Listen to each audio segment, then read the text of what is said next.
This is a Professor, CBMD PhD, and today's Sunday, August 3rd, 2025. It is 7:33 and 49 seconds, p.m. Eastern Standard Time, and today's research, UFO Antarctica. So let's hop to it here. UFOs have been sighted at sea in the islands of the major oceans and in Antarctica. Reports from ship's officers are of unusual interest because they are experienced sky observers, familiar with the stars and planets, and other astronomical and atmospheric phenomena. A well-qualified scientific observer aboard an icebreaker at Admiralty Bay, Antarctica, sighted a luminous object which divided into two parts while flying on a level course below an overcast. This phenomenon was observed by Rubens J. Valia, Brazilian meteorologist, March 16, 1961. Two objects like small moons were observed June 18, 1957, about 150 miles off San Francisco. Captain C.O. Wirtz, Roy Melton, electrician, and other crew members of the freighter Hawaiian Fisherman at 8 p.m. watched the objects pacing the freighter. Then, 15 minutes later, a third UFO joined the first two, making a V, and followed the ship, a missionary, and four natives in a separate location, in the Fiji Islands. Witnessed a circular white UFO which descended and hovered about 20 feet above the sea during the night of October 8, 1957. The UFO was revolving and gave off a blinding beam of light as the natives approached it in their boat. The natives reported seeing a man-like figure on top of the object. Transoceanic pilots have often cited strange aerial phenomena but are reluctant to talk about their experiences. Captain Willis T. Sperry, American Airlines pilot whose plane was circled by an elliptical UFO, May 29, 1950, stated in 1951, "I have talked to just as many pilots who have seen strange occurrences while flying and have not reported it, as have reported the incident. The ones who did not report it feared adverse publicity."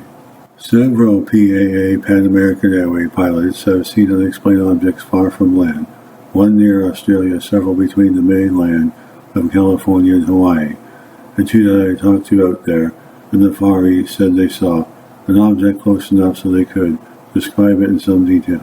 The sightings of a formation of UFOs east of Hawaii by the crews of several aircraft July 11, 1959 was reported widely by Associated Press, United Press International, and Hawaiian news papers. NICAP interviewed several of the civilian witnesses. The crews of Air Force planes were not available. Captain George Wilson, Pan American Airways, gave the following account. While flying a Boeing Strato cruiser at 20,000 feet on a 224-degree heading about 900 nautical miles northeast of Honolulu, a large and bright light appeared on the horizon at 11 o'clock position, southern southwest. The large bright light was flanked by three or four smaller lower magnitude lights, and the line below, behind and to the left of the main vehicle. The lights passed from 11 o'clock to 10 o'clock position. The formation made an abrupt right turn and disappeared to the south. The large bright light was flanked by three or four smaller lower magnitude lights, and the line below, behind and to the left of the main vehicle. The lights passed from 11 o'clock to 10 o'clock position.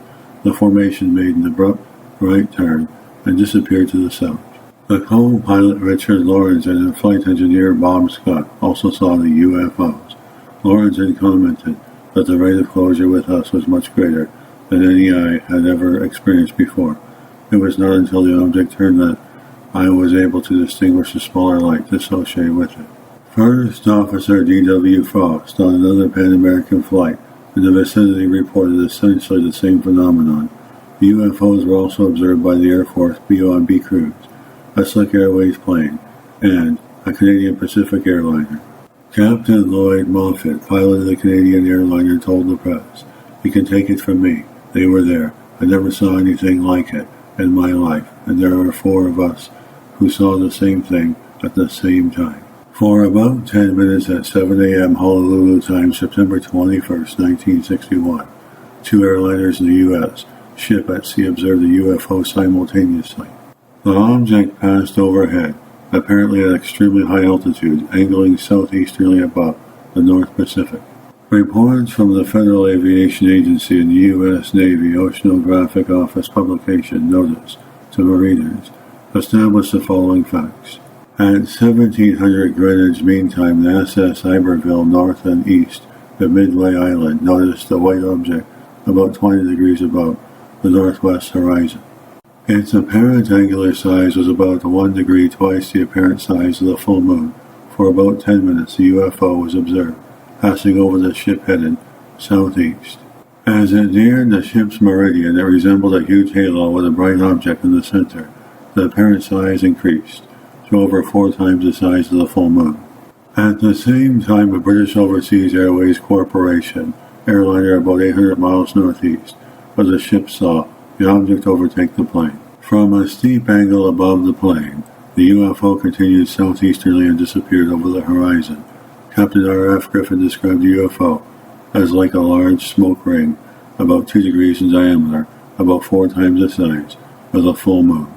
He said the center of the ring was clear sky, and once a star was visible through it, a ray of light seemed to project downward from the object. A Pan American Airways plane about 400 miles southeast of Captain Griffin's position confirmed the report. This video was created for educational purposes only. Codename Will, Professor Christopher Brunet, leader of research, scientist, ufologist, psychic, computer programmer, computer technician, philanthropist, writer, mathematician, artist, photographer, film producer, chef, animal, and nature lover. Passion, world peace. Hope you enjoyed listening. Until next time, have an excellent day. This is a Professor, CBMD, PhD, and today's